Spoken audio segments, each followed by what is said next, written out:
bringing you the news and information you need from the people making a difference.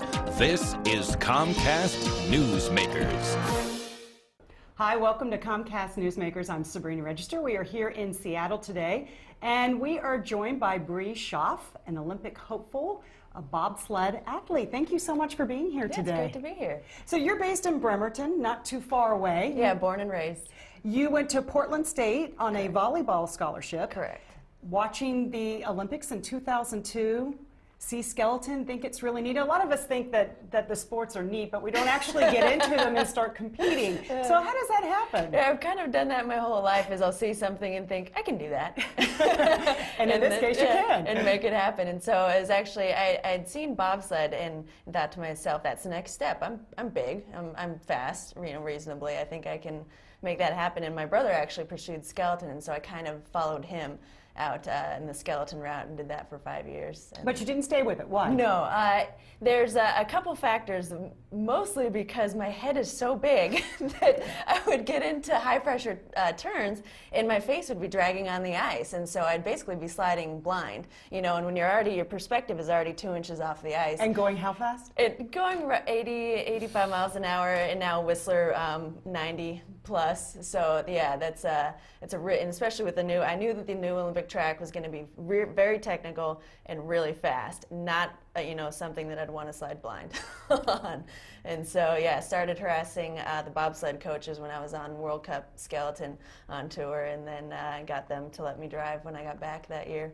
So you've only been doing it for just over 2 years. Yeah. That almost seems impossible. Yeah. Here we are coming up on the Olympics. You're hoping to make it. Yeah, well, I mean, I've got, the beauty is in sliding sports, it's all kind of the same principles. It's the same kind of driving ideas with the ideal line that you're trying to achieve in a turn. And so luckily, that all, all the knowledge I'd gained in skeleton transferred over to bobsled. So I've been on most every track in the world, and I know when I'm on a track, I know where I want to be. It's just a matter of applying it to a different steering mechanism, and a better steering mechanism as far as I'm concerned. Now I have actual steering in my hands, and I can see where I'm going. I'm actually upright, can see a whole turn. It opened up a whole new world.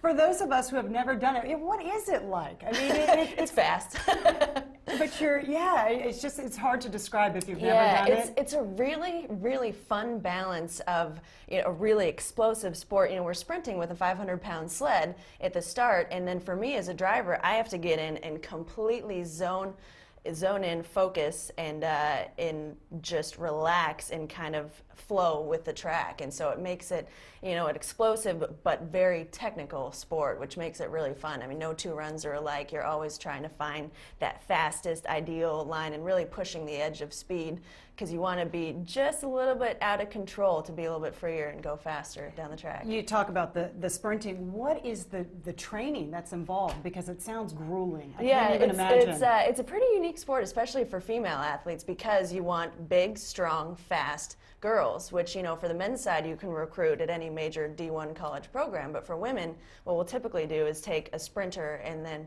have them, it takes a few years to get the bobsled strength on a female athlete. So we're a pretty unique bunch. And what do you do to fun. train? A lot of weightlifting, a lot of sprints, and then sled pushes. And do you move all around in terms of in the country, outside the country? Yeah, we try and we have dryland push tracks in Park City, Utah, as well as Lake Placid, New York, and then there's an ice house in Calgary that we'll go and train at, which is just the start, so we can work, rep after rep of the explosive start that we need. Because every little bit of time you can gain at the start, not only is a faster time at the bottom, but it multiplies down the track. That's that much more velocity going into turn one that you then can use to push yourself faster. So driving a bobsled, I guess people can't make jokes about lousy female driver to you?